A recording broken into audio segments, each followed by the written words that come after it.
Hello, everyone, and welcome to another episode of the Board Game Mechanics. I'm Katie, and with me, as always, is... Hey, everybody, what's going on? It is Jason. And happy Easter to those of you that celebrate Easter. If nothing else, spring is, I think, officially sprung. Even here in Ohio, although nobody plants anything until after Mother's Day because we could still have a frost. Yeah, and you can't enjoy the warm days either because it's always like huge gust of wind or it's raining, which is lame. But there has been some sun. There was sun today, so that was good.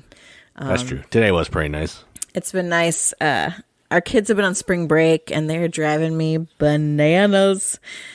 So I'm glad when they'll be back to school next week. And out of my hair. I think it's time for adults to get spring break and for kids to just keep going all the time. Like they go through the summer and adults get the summers off. That would be awesome. I mean, our kids have like amped it up. I don't know what their deal is. They're like at 11 all the time, fighting with each other, fighting with me, like negative about everything. I'm like, I'm sorry that I'm giving my blood, sweat, and tears for you. I'm sorry that I brought you into this world only for you to be upset that the restaurant that I was going to take you to instead of just cooking you food at my house, because we got food at the house, like my mom would say, you don't need that, we got food at the house. I was going to take you out, but I was busy. So you're so mad that it's busy. I mean, come on, man. I know our kids act like they're like kids of millionaires. I mean, it's not like we spoil them. No, we talk about going to Speedway. Like that's a big thing for us. They act like they, like Kardashians or something. I don't know what their deal is. Anyway, we are, they're in bed now. So we're enjoying that quiet, enjoying time away from them and want to talk about some board games. So I'm going to talk about some news.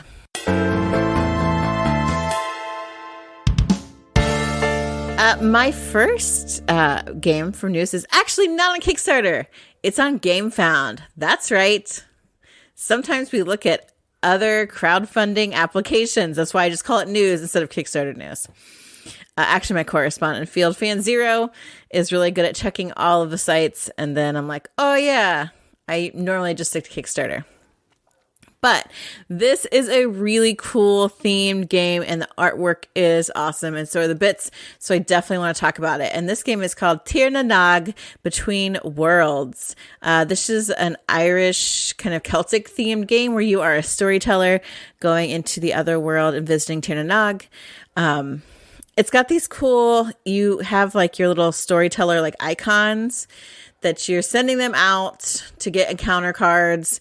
And then you're going to kind of build like I think they say like build your story, but you're basically, it's a saga. This grid of cards in front of you that you're working to like, you can move values around and you're trying to, and colors and there's card effects that happen. You've got like 5 rounds to get these cards kind of in this saga where you want them in order to get cards or to get these scoring points, because you've got these, I don't know, corresponding Geas cards, which are kind of directing the different rows of your sagas, and just kind of dictating how you're going to score different rows, different placement. So you're trying to like maximize that, which I love those kind of games, which I think is super cool. And the fact you've got like multiple, like 3 different possible scoring cards and like getting things connected. You want colors connected, but you also want to meet these other criteria and like make it the best scoring like thing that you can. I think that's really, really cool.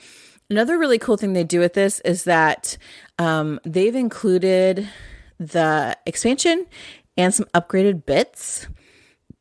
The deluxe components are included in your base price. That's right. They're included. You get the deluxe edition for the regular price. That's amazing. I love it. So if you like kind of a worker placement card tableau building thing, I don't know if I've covered all the mechanics, or you like, like Celtic kind of mythology in some ways, check out Tir na Nog.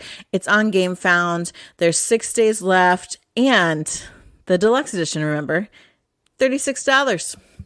Wow. That's a good price. I mean, I'm not going to applaud them for making the deluxe edition reasonably priced. It's 2023.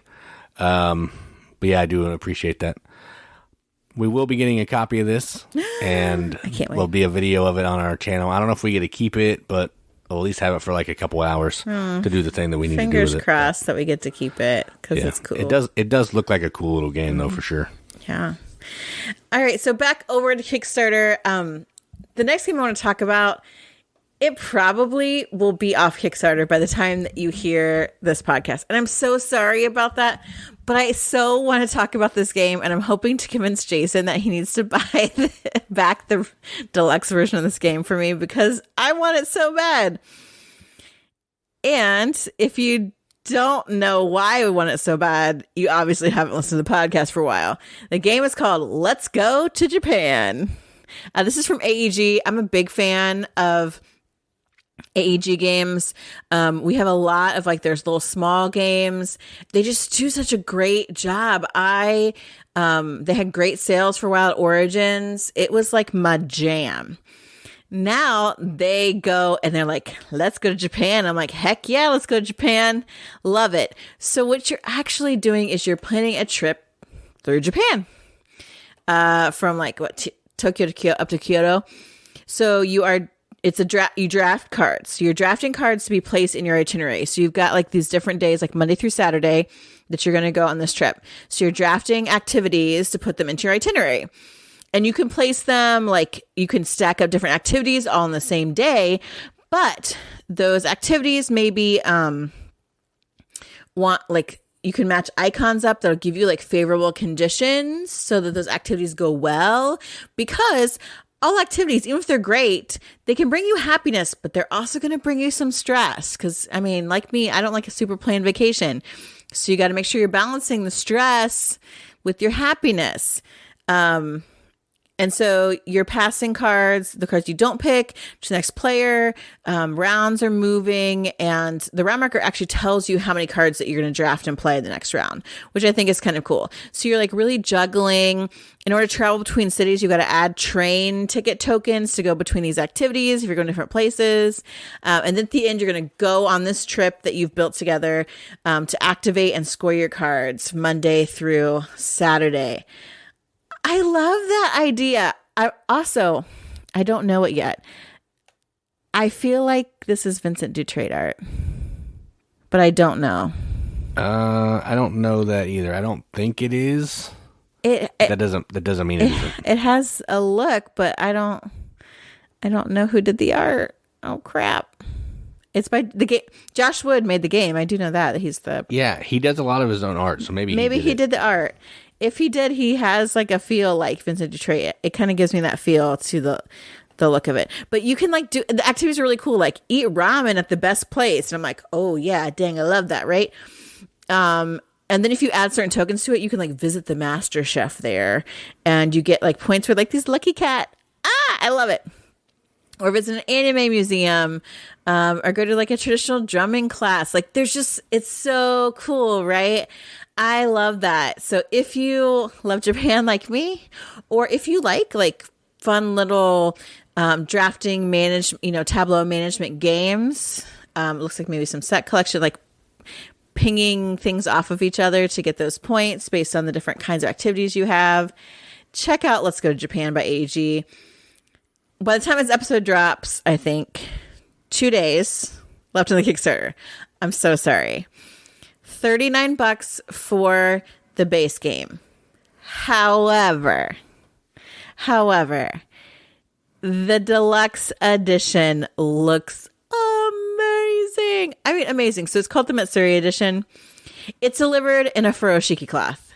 A furoshiki cloth. For those of you who don't know, furoshiki cloths, they're basically super sustainable wrapping. My grandma used to use all the time, wrap presents in a cloth and tie it at the top. It's pretty also, and it's functional, and it's not wasting paper, even though we have a lot of recycled wrapping paper and stuff. So it comes its own furoshiki cloth, right? And the cloth is cute. You got a gold foil box. You can have 5 players. The tokens are wood, which I love. there's cloth storage bags. You've got the scoring journal, which is cool. But they also give you these Nami printed ceramic bowls, even though it says bowels as I'm looking at the Kickstarter. Someone should help this dude out. I mean, they are beautiful, these little bits bowls. They're just gorgeous. Oh my gosh. I mean, I'm fine with like a wooden token, and these storage bags are boss. Like, they're really cool. They've got this beautiful pattern that I love. But the ceramic bowls, oh man, super cute. Arriving in a nice storage box. I mean, come on. And also, if you subscribe to their newsletter, you can get an expansion for free. So like, this is Monday. It's like a day trip expansion. So you can go to a day trip, I think on Sunday or something, which is cool. I mean, so the deluxe is $69, but you get like, it's like so worth it, right? Oh my gosh. I want this game so bad. You don't even know. You do know. I've been going on about it for a while. If any of that sounds good to you, check it out. Let's Go to Japan. 2 days left. Check it out quick on Kickstarter. Yeah, I mean, I'm sure this is a good game. Cat Lady's great. Santa Monica's great. Those are both from that guy. Yes, I was thinking it reminded me of Santa Monica, the way you're like playing cards to bounce off each other with the different types of activities. It almost feels like Santa Monica 2.0, like looking at it, just what I know about it. So it does seem cool. Yeah. I'm probably not going to back it though. Oh, man. But the furoshiki cloth. I'll grab a game and I'll put it in a furoshiki cloth and I'll sit it on the porch if you want. I want this game. We can put some other Asian game in it. It's gold foil and boss box. We got 5th players. We got upgraded wooden tokens, including these train tokens. We don't play games at 5 players, remember? That's a no-go. These cloth bags. You like cloth bags? That's not enough for me to back the Kickstarter. These bowls, bits bowls, ceramic bits bowls that are really pretty with the waves. Get the bowls out of Arch Ravels and we can use those. They don't. No, those aren't even close, these bowls. You didn't even look at them. I'm backing this myself. You try and stop me. All right, well, we can do that after we finish this. Try and stop me? Yeah, right. I already backed it. Too late. Our last game, I was intrigued by, because it's got a cool theme, which is like blacksmithing, which I think is cool. You don't see that every day, although I've seen a couple newer games that have that theme. But it also said that like it's being made in Fort Wayne, Indiana or something like that, which I find totally interesting because I'm like super close to Fort Wayne, know a lot of friends live in the fort. Even more interesting, I happen to see a member of the Riveted on the Kickstarter page. Our own Melanie from the Great White North talking about the game Forge. And I do believe that she has a review because they quote her from her review on the Kickstarter page. So Forge is from Fundamental Games. You have a blacksmith shop and you're going to forge some stuff. And you're also, to do that, you're going to send your assistants out and your blacksmith out too. So you got the blacksmith guy and your assistants. Go out to the city. You're going to get resources. You're going to develop your forge. You're going to like work on it and you're going to fulfill contracts. I mean, basic worker placement kind of game, but with this really fun theme, really cool bits. So you've got your blacksmith, he can go out. You've got your assistants. They do different things. When your blacksmiths return to the forge after all the actions are done, they can actually forge a contract card. And like the bits are really interesting. And you've got hammers that mark your achievements. So you're going to go out to the city, you're going to develop your forge, you're going to gain reputation so that you get special benefits. You go to the mines, get metal so that you can, do your forging and upgrading. And then you're trying to like meet these different achievements to drop your hammers on this cool board, training your assistants so they get better at stuff. You can get different like items of contracts, like different types of contracts, common or military. Maybe you want to help out royalty, which I like that idea.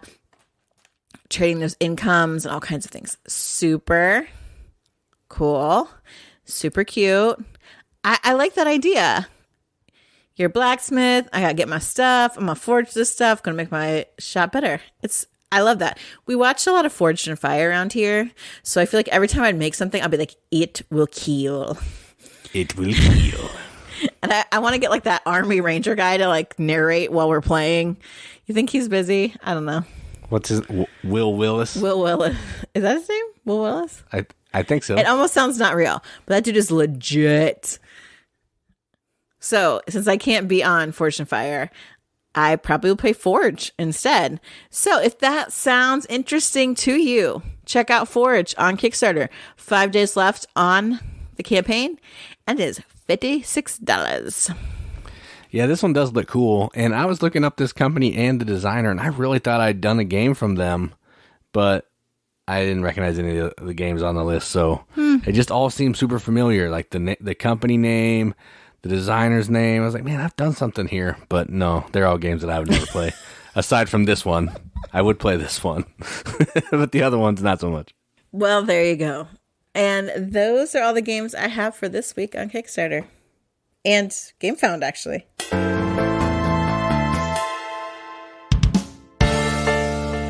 All right, so let's talk about some games that we played. Since we've not had a podcast for a minute, we've gotten some games played.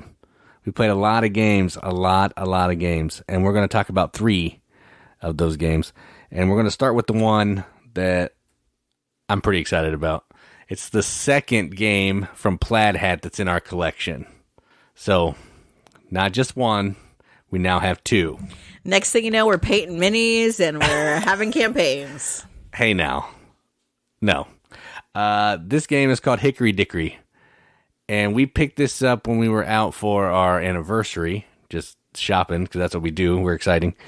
And it looked cool. It was on my anticipated games of 2023 list, I'm pretty sure. So it definitely was. It definitely was. And this is a game about mice running up a clock. You know, Hickory Dickory Dock, that whole thing. But effectively what you're doing is you are taking on the role of these 4 mice. Each mouse has a different power. They're going to let you do things. But what you're going to be doing is you're going to be riding around on that minute hand of this clock. And it's going to go to each of the spaces. So the 1, 2, 3, 4, 5, 6, all the way through 12. And when you're on the minute hand and you get to a new location, you can decide to jump off and take the action, or stay on the minute hand and ride it around to get to a different action. So kind of like Zolkin-esque a little bit, same kind of idea. You can let your worker stay on there and they can get farther around to take different actions. But there's also some mice who are going to be on the inside of the ring, and they can decide to either take that action or jump onto the minute hand to move to another location to take the action that they want. And ultimately what you're trying to do is you're trying to get these different tiles, put them in your mouse's like storage bag, and deliver them for a bunch of points, and to place them on your little player board thing that you're trying to complete rows and columns. That's the whole gist of the game. There's some relics that you're also trying to get to deliver to the Lord Cuckoo at the 12 spot that gives you a lot of points and does some extra stuff, but just trying to collect tiles, deliver them, score points. And all the special powers on the mice are really cool. They let you jump extra spaces when you're getting off. One of them can move all over the place, take a bunch of different actions, but can carry less. One of them we called Biggie. He carried more stuff, and he took up 2 spaces on the mouse clock. The minute hand. Then there's another one that when you draw tiles, you get extra tiles. You can push people off the minute hand. It's so good. This is a fantastic game. I think we played it 3 times now, 4 times, and it's so fun. It did not disappoint. It did not disappoint. So, what did you feel about this one? I really like this one. Like you mentioned, it's Zolkin-esque, but so just that minute hand thing. But I mean, it's easier. Like it's super not intimidating. It's cuter theme probably too. It's super cute. Like it's super fun to play with these little mice. They're adorable.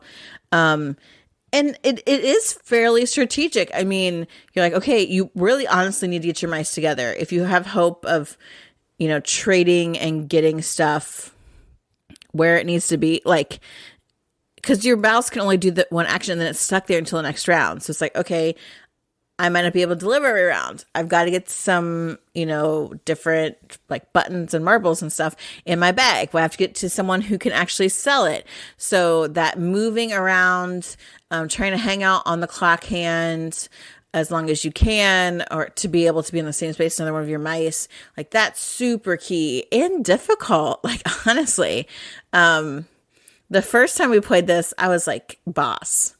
I think ever since then, crap.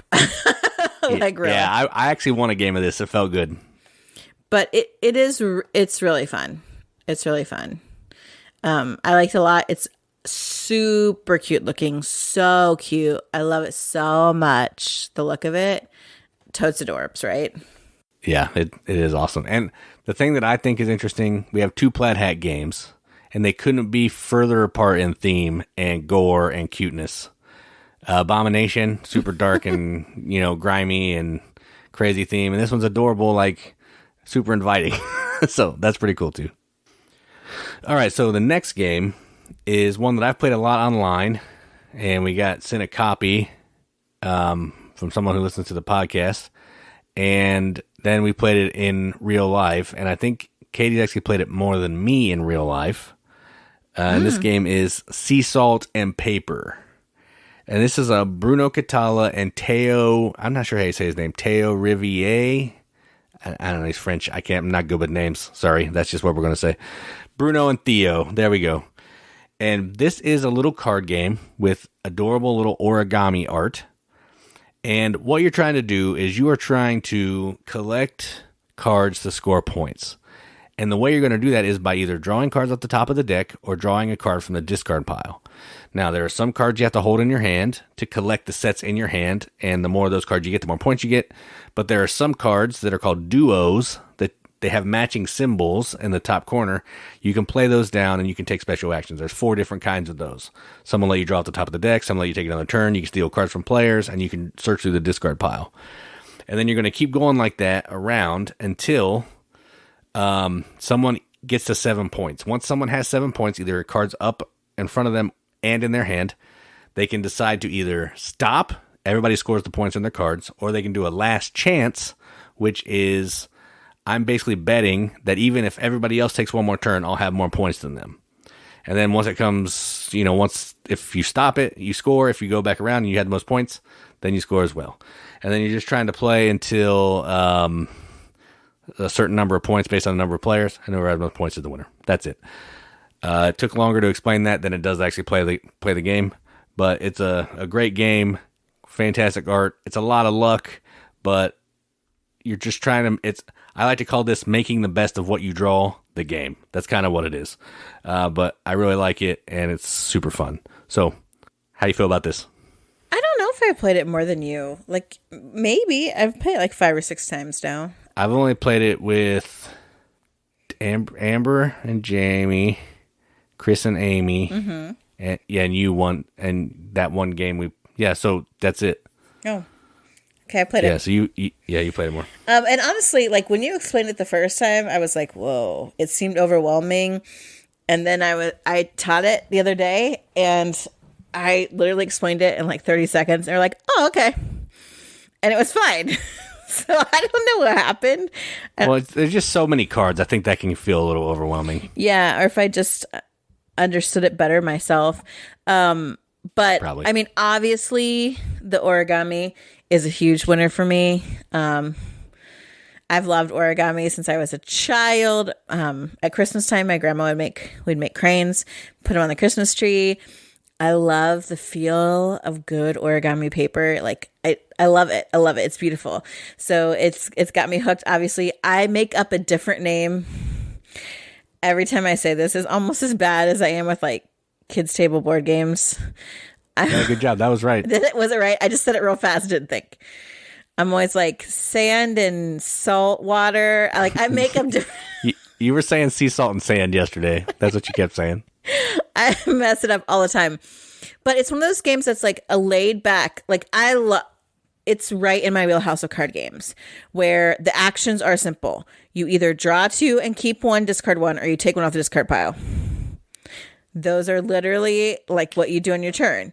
Then like, oh, if I made a match, if I have a duo, I just call them match If I have a set. Yeah, that's what it should be called. I don't know why it's called a duo. If I have the set, I play it down and I do the action that's shown on it. Like, super simple, right? But then it's like, okay, what are other people picking up? What's out there? What have I seen? What am I going to draw? Like, should I keep this? Because there's set collection cards. There's also the matches of cards. There's cards that give you points based on the number of a certain type of other card that you have. Mermaids can give you points for colors, which are nice to have. And then to decide when to stop or when to go. Like, we were playing several games last night, and we basically almost play the deck out almost every time. Whereas I think it might have been to my advantage if I had said stop earlier. Although I wasn't really getting 7 points the first couple games. I was pretty crap. But it reminds me, like, Kanafada has that similar kind of feature. In my household, we always said, come on. So if I get a scoring set and I'm like, well, I got 3 papers. I want to go for 5, or I want to, I can get more. I'm going to say, come on, everybody keeps going until someone else scores. And I'm hoping it's me because I get double my points. Big risk, big reward. So here it's in some ways the same. Instead of koi, you are saying last chance. And knowing when to say that and to your advantage, that is something strategic that you can do and bypass some luck. But yeah, there is some luck about cards come out and, how they come out in the cycle. But it's really pretty to look at. It's very casual to play, but full of meaningful decisions, and multiple paths to victory. Always my favorite. So I really like this. I have played it a lot, and I will continue to put it in my rotation of games that I like to teach and play with people. It's good. Yeah, you were comparing it to Hanafada, but to me, it kind of feels like gin rummy. I think it's more like Hanafada than gin rummy. I'm a huge gin rummy fan, and it feels like it, only because you're keeping those cards in your hand, trying to collect the sets all in your hand, and that's what you do in gin. You're trying to get the runs in your hand, and then you're knocking, which in this case it would be the last chance. Everybody else gets a chance to beat you. But you're also playing. You're playing some cards out in front of you too. Like, I don't so know. It's like regular rummy and gin rummy combined. That's how I kind of look. And at the people I played with last night were like, "This is like phase 10," and I'm like, "No, it is not at all like phase 10. You are crazy." It's definitely not like phase 10. I was like, whatever you tell yourself. That game is terrible, and this game is not terrible. No, it's awesome. All right, and the last game we're going to talk about is a game that I made a trade for on theme alone, because I'm a sucker for games about bands and music band themes, and that's what this is. This is TrollFest. This is from Trick or Treat Studios, Bruno Fedudi with the co-designer. I can't remember his name. And what this game is, it's super simple. You are forming a band of crazy creatures like orcs and goblins and mermaids and all that kind of stuff, playing different instruments, singing, and then you're going to take that band on tour to different towns to put on performances to score points. That's more thematic than the game actually is. But what that really means is you're going to have some cards played down in front of you, different band members, different stats, instruments, and you're going to move your little van to the location, put a ticket down, score points for the band members that match the color of that city. That's legit the game. And you're going to do that till someone runs out of tickets. There's also these little action cards that you can play to help you along your way. You're trying to collect these dragon token light wooden bits that if you can get the most of those, you can score some points. And there's just lots of ways to score points at the end of the game. So you're trying to get points during the game and then collect cards and all the stuff you need to score a lot of points at the end of the game. Super simple, pretty quick, but theme alone, this is a 10 on theme because I love the theme.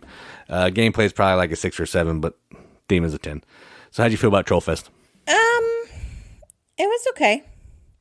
I think I need to play it again to decide how I really feel about it. It doesn't get any deeper on multiple plays. I'm not expecting it to get deeper, to be honest. Like, I'm also trying to decide, like, is it just dumb luck? Is there a good way to win or go about things? I don't even remember who won. Did I win? Yeah. I don't remember who won. I was just enjoying the journey. I don't know. Yeah.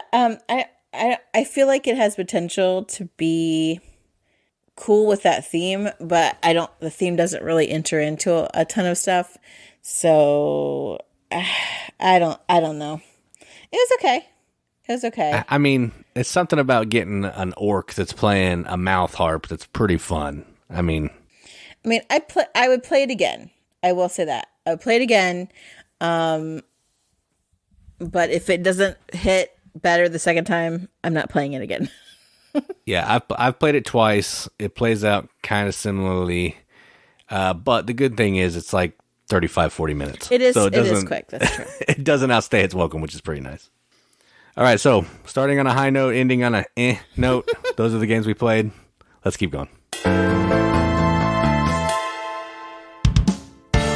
TrollFest might not be high on my list because it's not really my type of game necessarily. I have a few mechanics that I absolutely love. One of them being Jason Smith. There's some things that I'm going to edit that out. That was terrible. Go for it. I don't care. It's late. I had some dairy. I'm wound up. The kids, I don't know what's happening anymore. But there are some mechanics. If I see that on a game, I am automatically interested. And I know that's the same for a lot of you, but I don't know that we have the same mechanic. But you've heard me talk about this one a lot. And I was on the Board Game Rundowns Whiskey Wednesday a few weeks ago. I don't know how many weeks ago, maybe a month ago. Yikes. And they let me choose the topic. And of course, I want to talk about one of my favorite mechanics, which is deduction. Dun, dun, dun. I have watched crime shows since I was a child, read mystery books. I listen to true crime podcasts. And so I love to play games where I get to figure a little something out through deduction. So this episode, we're going to talk about our favorite deduction games, pure deduction. And next episode, we will talk about our favorite social deduction, which I think is a different beast entirely. However, not the games that I picked, but often in deduction games, I also use social deduction to help me figure out what other people are doing. Jason doesn't operate the way, but he does have some deduction games he likes. So you want to start? We've got our top 3 for today. Yeah, I will start. And I was looking through my list. Almost all of mine, except for 3, including honorable mentions, are old games, like vintage games. Because those are the deduction games that I actually prefer more. And all mine are new. That's weird. Yeah, I don't know. I like the way that they were, because there was a lot of deduction back in the 70s and the 80s. And I just feel like, I like the way that the roll and move goes with it. I like the simple deduction because that's more my speed, and these are usually simpler deduction. So that's going to be kind of the trend in my list here. So my first one is an old game, but it's from the great Reiner Knizia. And this game is called Whoowasit. We've talked about this multiple times. This is probably a kid's game, in all honesty. It's a kid's game where you're trying to figure out who stole this ring from a jewelry box. And you're doing that by moving around this haunted castle, by rolling a die. You're going to go to these different rooms, and then you have this talking jewelry box that when you go into a room, you can push some buttons, and you can investigate by talking to the animals. You can feed them food. You can look around, use magical items, and you're just trying to figure out clues to narrow down the list of, I think, 10 suspects down to the one who actually stole the ring. And then you have to make a final guess before the wizard rides into town and destroys everybody. It's not, I played it with our youngest daughter and we lost twice. Katie comes in riding on her white horse. We win in like 3 rounds like you do. I don't know what's so hard about this game. We even played it like the hard level and I was like, I got this. For me, this is challenging enough. This is where I want to stop on deduction. For regular people, it's probably going to be super easy. But even though it is easy, the journey is still fun. It's adorable. Feeding the food to the animals is really fun. And I just love this game. So number 3, Who Was It? The gimmick on this game is what makes it awesome. Like, you're pushing these buttons on this jewelry box and it talks to you, and like the voice, like there's this ghost that moves around. He's like, "Hi, I'm the ghost." And it's so ridiculous. Yeah, it's like chains like clanging too. It's awesome. Yeah, it's basically like Scooby-Doo the board game, but without Scooby-Doo. Like, it's medieval themed. My number 3 is not an old game. Although maybe in terms of board gaming, it is old. I have no idea when this came out. It's not been that long ago, right? Yeah, it's still modern. Yeah, it's still modern. And this game is based, I don't know if you'd even call it an IP. Yeah, it'd be an IP. It's based on an IP that I'm a big fan of and that I use in my classes sometimes. And that is Masque of the Red Death. This game is awesome. We've talked about it before, I believe. In this game, you are one of the party goers at the prince's party. And the game is in 2 phases. The first phase, you're moving around this party, building up like your popularity, but you're also trying to catch a peek at the cards that tell where death is going to be, which color room at which time. And that sounds easy, but it's freaking so hard because you're never going to see all the cards. Like, you just can't. And so you're using these cards in your hand. A lot of them get discarded after you play them, so you can't play them again in the round. And you're just like freaking doing your best, trying to figure some stuff out. Because once we've kind of gone through the hours, we've gone through the party, midnight strikes, and death is getting ready to show up. If you're in the same room as death, you die, you lose. So you then, before death shows up, you program where you need to go, which room, at which time to avoid death. The other problem is, like, the rooms are in a circle and you can only move from like one room to an adjacent room. You can't move across a circle. So you're just like, and half the time you're guessing anyway. So you're trying your freaking best to see where you can get to where you know death isn't at certain times, where you know that death won't be, but then you got to somehow get there anyway to the safe spaces in between these other times where you have no idea what's happening. Oh my gosh. But because of that, the tension is like ratcheted up to an 11. Like, the whole time you're like, oh my gosh. Like, you program, you're like, okay, hope for the best. And then every time you're like, okay, it's 12 o'clock and death moves. Okay, where is he in the next 10? And like, it is like high anxiety because you're like, man, death is freaking coming for me. Like, it's so crazy how that works out. The artwork is also boss. It is awesomely gothic. It really fits in with the theme of Poe's short story. It's a great deduction game. So that's my number 3, Masque of the Red Death. Yeah, this is a good one. I didn't put it on mine because I knew you like it better than me, and it would be on your list for sure. So my number 2, we figured out who it was. Now in this number 2, it's going to be what they did. And this one is Whodunit. Whodunit. Spelled real dumb. But this is a game from the 70s.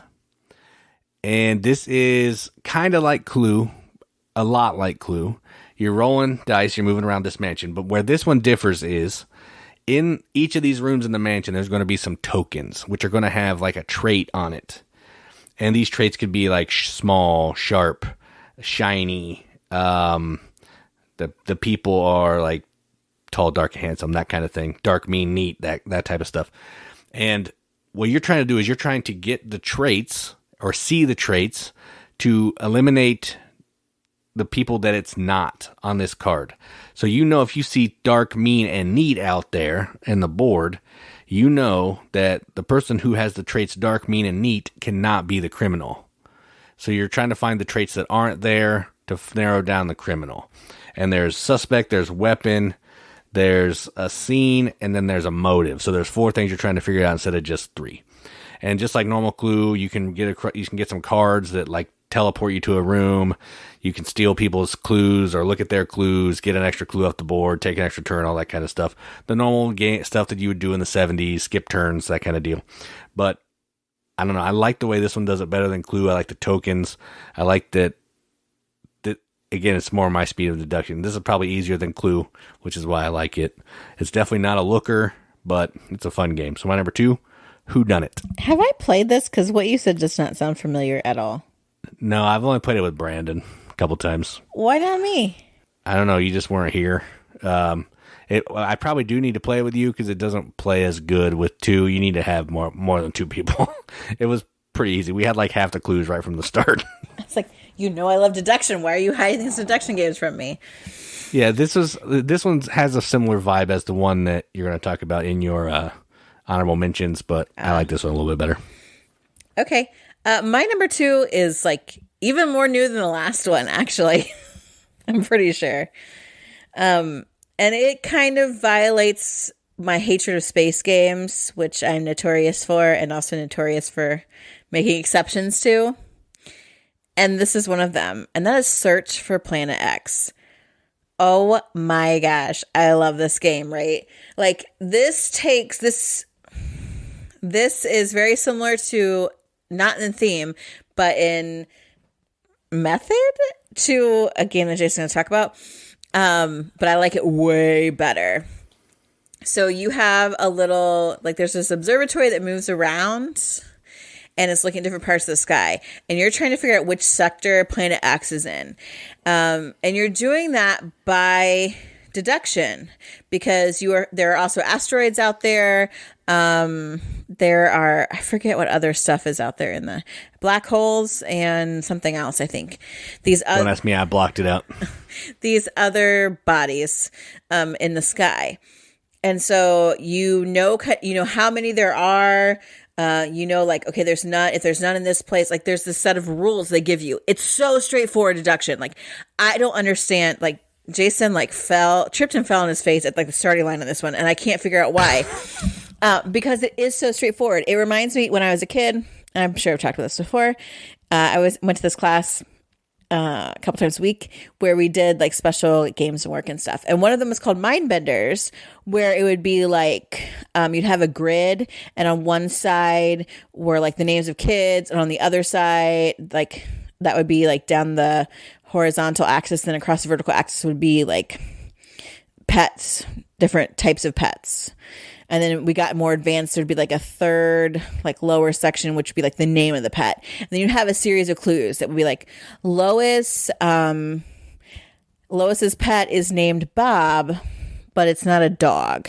And so like you can mark off different things and like acknowledge things, like you're eliminating possibilities in order to deduce. And that's what Search for Planet X does. There's some basic rules that it tells you that you can know once you figure out where certain bodies are. That lets you eliminate certain other things, which then narrows it down to Planet X. So then you're also doing this thing where, I don't know if they're called hypothesis or what, but saying like, okay, there's like an asteroid in this quadrant or whatever, and you get points for making those kind of, I don't know, discoveries or whatever. I don't know what they call it as well. We actually don't own this game, probably because I love it and Jason doesn't. But I've been dying to play it again because it's a rush, man. I loved it. It's got this really great app integration that I think works really well.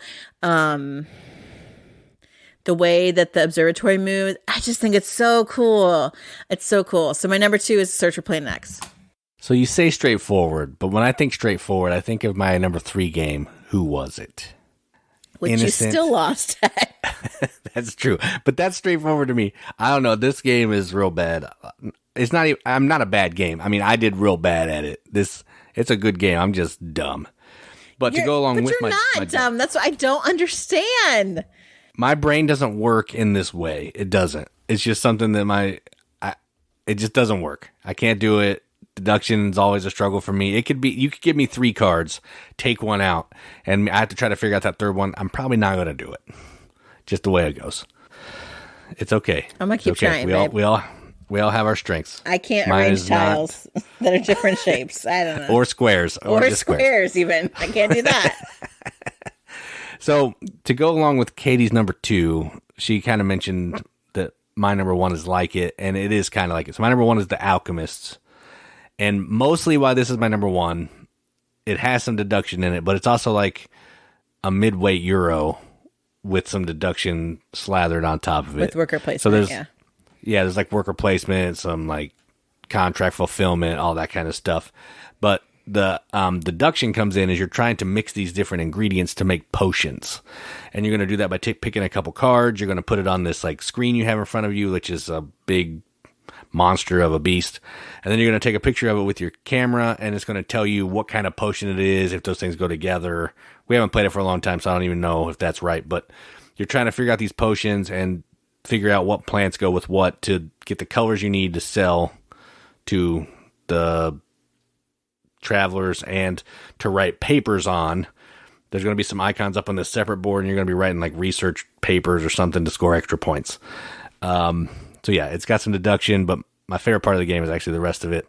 But I had to put it on here because it's not something from the 70s, and it is good. And it has some deduction that I don't mind. I do okay at this. So my number one, Alchemists. Yeah, I like Search for Planet X better than Alchemist because I feel like Alchemist has too much other stuff going on that get in the way of me deducing the ingredients, and I get annoyed by it. That's what I prefer. Yeah, I'm not as successful at this one because I'm like, what's this other BS I have to deal with? I almost said the real word. It's late and my tongue's unglued. Your tongue just going to make you say bad words? Yeah. Sherbety. I'll get the mute button ready. We got it. We need to take out the corny sound machine and make all kinds of noises every time I say something. My number one, I know y'all, as soon as I said deduction, you're like, we know what Katie's number one is. And if you know me at all, which, as a side note, I was talking with our friend Tim over at Board Game Rundown about this, Tim Aberly. And he was like, I feel like I know you really well because of the podcast and we do the chat and Discord and all kinds of stuff. Even though I think we've played games with Tim like twice or 3 times maybe. Yeah, something like that. Yeah. But it's so true. Like how you think people, even through social media and even through this podcast. Like I feel like there's so many people that I know. Some of you have never met in real life, but I feel like I'm like, oh yeah, so and so would like this. Oh yeah, you know what? I should tell Mel about this. This is her kind of game or whatever. Oh, Fred absolutely would think this is hilarious. Like it's so interesting. That's the way it is. So those of you that know me, in air quotes. My number one game. My number one deduction game. It's not my number one game of all time, but who is it high on my top 100? Because it's so freaking good. It is like, it's my dream. And that's Sherlock Holmes Consulting Detective. I read Sherlock Holmes for the first time when I was in 6th grade, I think. I may have seen something before then. But 6th grade, we read The Speckled Band.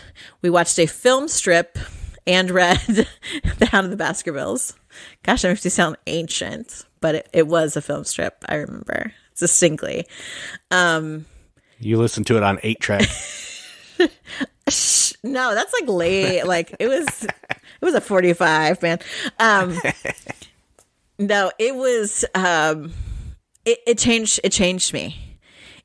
I already loved books, but literature became such a big thing for me in 6th grade, and Sherlock Holmes was a part of it. Sir Arthur Conan Doyle, the way he wrote, like the idea of the Moors and Sherlock using his observation skills. And that's what consulting detective does. If you don't know about it, if you haven't heard me talk about it a billion times, consulting detective is where you basically get to be Sherlock. There is a brief beginning of a case that they give you you have a case booklet. So the first page or 2 lays out the case. Some give you more information than others, for sure.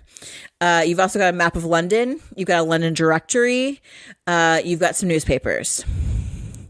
And depending on which one you have, there might be some other things thrown in there. So then once you read the intro to the case, you go do the detective work. You think about what you know. Who do I need to talk to? I need to go to the crime scene. I need to go see, the criminologist. What kind of testing can we get done? Did the cabbies see anything? Have there been any telegraphs? Like you are doing the legwork and you are thinking it through. Like there is no hand holding. There is no checking off boxes. You have to find the box. And for me, this is all those stories I loved as a kid and as an adult. I got to be in it. It was like it was like LARPing, but not actually doing it, just reading and thinking, which makes it sound even nerdier than I thought possible.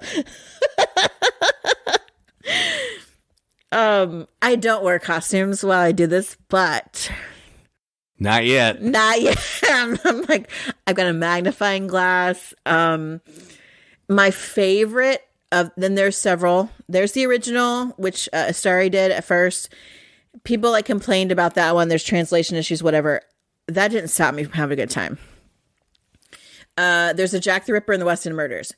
That is the best, in my opinion, of the ones I played. It's the best.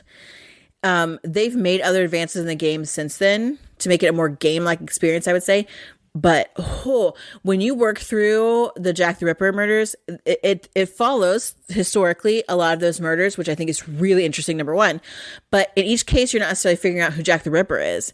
You're figuring out some other things about that particular murder. And at the end, you put them all together to try to figure out who the most likely the murderer was. Unbelievable. I was that crazy guy, that meme where his hair is wild and he's got like push pins and Post-its and strings everywhere on the board. That's what it was. I was like pulling out unused pawns that we have, like putting them everywhere, like moving, like it's so good. It's so good. It's so immersive. It's so thematic. Yes, there's a lot of reading.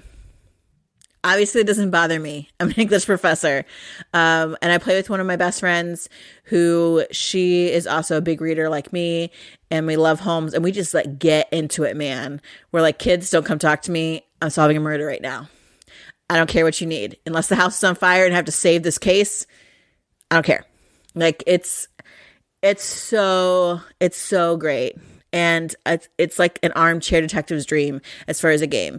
There are other ones after that have done some interesting things. Carlton House gave you a separate booklet and a separate map that you can look at the location itself of the house. And like, honestly, where the rooms were and things were really important. Then they did what I'm working on now is the Baker Street Irregulars, which I think has been the best advancement game-wise, where when you go to certain places, you get to cross off a letter because you found like a clue that will help connect to another place. So that really keeps you, if you show up somewhere and it's like, oh, have you marked the letter J? If you haven't, it's like you find nothing and you have to have some integrity not to read the entry and you leave and go somewhere else until you find that letter to get you what you need to know, because you should have gone somewhere to lead you to the right place. There is a new one that I've heard is a little different. The one that takes you to America and gets you involved with like the underground old ancient one cults or whatever, which I have not yet played because I'm still finishing the Baker Street Irregulars. There's only, I think, 8 cases instead of 10, or 6 cases instead of 10, I think. I know it's different, but I'm willing to give it a go because I love this game so much. And I've taken a ton of time to talk about it. My number one, Sherlock Holmes, Consulting Detective. Yeah, I got nothing to say. I know, you don't like it. It's just reading. It's like reading a book. But thinking and then applying it and reading the right parts. Again, deduction is not my favorite jam. So maybe if this was like, I don't know, there was some worker placement involved, I might like it a little bit more, but yeah, I don't know. But you're like putting your detective worker at the Rat and the Raven and talking to Porky Shinwell. It's imagination. I'm not good at that either. You know that. I know. All right. Well, there's a top 3. We do have some honorable mentions. So do you want to get us started with your honorable mentions since I've talked forever about Sherlock Holmes? Yeah, I will do that. So on this list, I have 3 of the 5 are old and busted, but they're still good. So my first one is the Shipwreck Arcana. This is a cooperative deduction game where you have these little number tiles 1 through 7, and there are these Arcana cards, or Arcana cards, whatever you want to say, and you are going to be drawing 2 numbers out of a bag, and you're going to be using 1 to put it on one of the cards to give a clue to what your other number is. And the clues are some kind of math problem, or like this one is 3 times what my other one is, that kind of stuff. there's other ones, but that's the gist. And then people are trying to guess what number you have. And you're trying to get more correct guesses before the doom marker hits 0. That's bad news. So this is a good game. Really nice art and production as well. My next one is Sleuth, which is an old Sid Saxon game, just cards. Kind of similar to Clue-esque. You got cards, you're trying to figure out which gem is missing out of a whole pile of gems. And you're doing that through using these magnifying glasses to let you ask about colors, numbers, all that kind of stuff. Pretty hard because there's a lot of stuff going on, but I'm not ever going to be good at this, but I did like it. It's hard? I played that, right? Yeah, again, hard to me. Okay. I'm talking about to me. There were a lot of options, so it took a while to narrow down. It has a lot more options than most of the games that I play like this. Black Sonata is a solo only.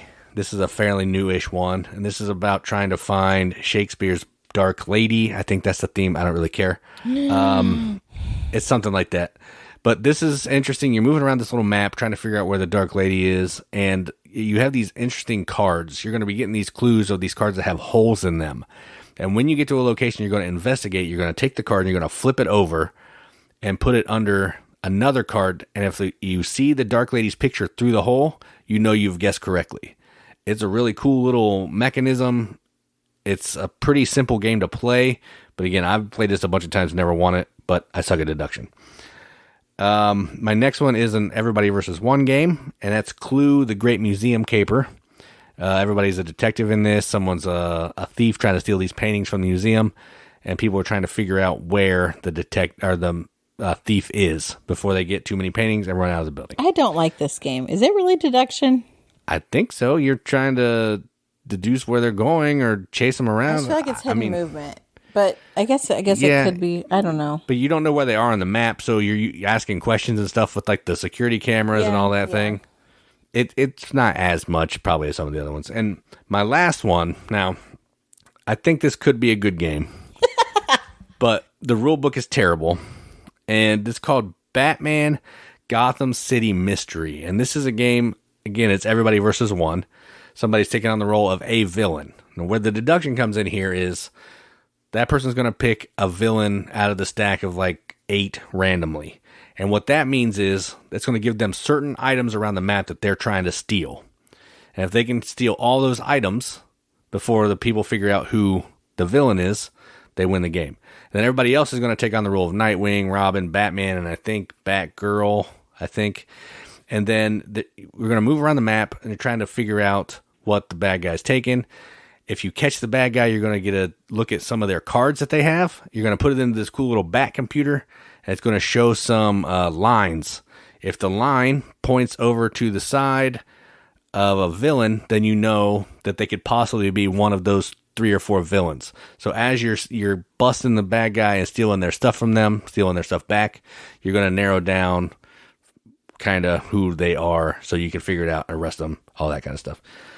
It was fun the way we played it. I don't know if it was right. I'd like to play it again with some better rules, but of all of these, it's the one that I want to come back to again because I like the theme and I think it has potential to be good if I can figure out how to play it. So those are my honorable mentions.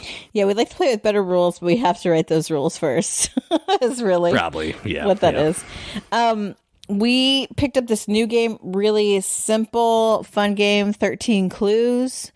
Where it has that kind of Hanabi type style where everyone has a player screen and there are 3 cards on the front. There's a suspect, a weapon, and a location, and you're trying to figure out what you have on your front based on what you can see on other screens. And plus there are 2 cards tucked behind your screen. So that just adds a little bit more to the mystery of what you don't quite know. And so you're asking questions of different people, what they can see color wise, or different types. They like even distinguish like between ranged weapons and melee weapons. It's like a really fun little spin on something Clue-esque. Speaking of Clue, awkward guess. This almost made it to my top 3, but as you can tell, as I rambled on about my top 3, I have a serious love for them. But Awkward Guess, super good. It has this crazy card system where you use an app, and you pick the level of difficulty and your players, and it'll tell you these numbers to pull out of the stack of cards. And somehow those cards are exactly what you need to be able to figure out who killed the main guy, where it happened, and what they were killed with. Sometimes they have an accomplice. Like, it can get really difficult. I've only played even on like the normal level, and it's hard. But the cool thing about this is like you're trading, instead of just like saying like, oh, do you have any, I don't even remember how to play the Clue now. Do you have any? Oh, in the room. How many like, red cards can you see? No, in the room, like in Clue. Like, do you have something from this room with this weapon or this suspect? You say, okay, I want to know about this suspect and this room. And so then people offer like, oh, well, I've got 3 value of clues that relate to that. And so you choose whose clues you want to take, and then you have to exchange clues from your own hand that are equal in value to the clues they give you. So info moves around a lot, but it's tough. It's good. 221B Baker Street is an old and busted, but I really like this for some reason. You get like a briefing at the beginning of the case, like a case at the beginning before you even play, which is actually super important because it tells you what you need to know. You're trying to... It is super important, yes. And the game, it actually tells you on the little printout, like, what you need to find out. If you need to find out who the murderer was, what their motive was, what the weapon was, or sometimes it's other things. So you're going around, it's a roll and move aside from that to find information at these different locations, and then you read that particular location. You can like lock places to try and keep your information a secret, but then get back to like the main location to solve the case. It's old school but super fun. Like, I really enjoyed it the last time we played it. Mr. the Abbey, again, Clue-esque, but you've got all these monks. It's like Guess Who, and Clue had a baby. And there's also other little things you can do in there. Go into other monks' cells, take cards from them, come back together at Masque. You've got scriptorium cards. You got bibliotech cards, crypt cards. Those are all really interesting. And you can make just basic claims that are worth points, as well as your final like accusation guess. And finally, I would be remiss if I didn't mention a kid's deduction game. As a child, I played deduction games a lot. I played Clue Junior, like the case of the missing pet or something, I think, or I don't remember. It was adorable artwork. It was like, the artwork looked like Cabbage Patch Kids. Like, they were so cute. And I played the crap out of that game before moving on to regular Clue. I don't know if that's where my love of deduction started. It's either that or like all those episodes of Magnum P.I., Quincy, and McMillan and Wife. But Detective Charlie is a great modern game of deduction for kids. This is from, what's the company? It has an adorable little corgi on it, right? I'm looking right at it. Ludo. Yeah, Ludo. I think. But Detective Charlie, adorable cat, adorable artwork. It's limited. There's like 6 cases. But each case you're like trying to find something really cute, like whose packages am I getting? And it's like a snake, and they got this package of like swim trunks. Well, the snake doesn't wear swim trunks, doesn't have legs. So then you have these cards, and you're able to like physically remove suspects based on the clues that you're getting. So it really helps kids start to understand the deduction process. And it's so sherbety freaking adorable. I love it. So if you like deduction and you want to get your kids started on it, I highly recommend Detective Charlie, as well as all the 1970s cop shows. It's from Loki. That's it. Also, I just found out there's 4 new cases. No. Yep. Detective Charlie, part in vacancy. I don't know. Are you, what? 4 new cases. How do we get them? I have no idea. 2022. I'm going to have to find that out. I know, because my daughter... Teo Riviere. Hey, there he is again. Okay. Who's that? That's the sea salt and paper. Bag of chips. Yeah, He's done lots of little games. It's good. It's so good. Our daughter will be super pumped if we can get those extra cases because she really loved that. She knows that I love mysteries and solving them, and so she loved that she got to be a part of it. And I tried to let her take the lead and think through some of the clues. So it was really fun and super adorable. That's great. I feel like I've talked a lot this episode. Yeah, I still got to edit so we can wrap this up. I just get so overwhelmed by deduction because I love it so much. So I know there are other deduction games out there that I haven't played. And on the Board Game Rundown Whiskey Wednesday, I wrote some down, and then I have since lost all of my notes because that's real good. So if you have some pure deduction games, send them to us on any of our socials. We got the Facebook. We got the hashtag The Riveted, the best group on Facebook. We've got a Discord chat. We've got the Twitters. We've got the Instas. We got the TikToks. We got the YouTubes. Did I already say the Twitters? I did say the Twitters, but I'll say it again. The Twitters. Yeah. I'm trying to make videos. It's harder now that I have to actually go to work. It's lame. It's harder now that I have to actually go to work. Yeah. But yeah, we got tons of videos. We like talking to you everywhere we can talk to you. Well, Katie really likes it. I do it. But yeah, we appreciate all of you for sure. Yes. So happy Easter from all of us here at the Board Game Mechanics. I'm Katie. And I'm Jason. Keep gaming, everybody. Keep gaming.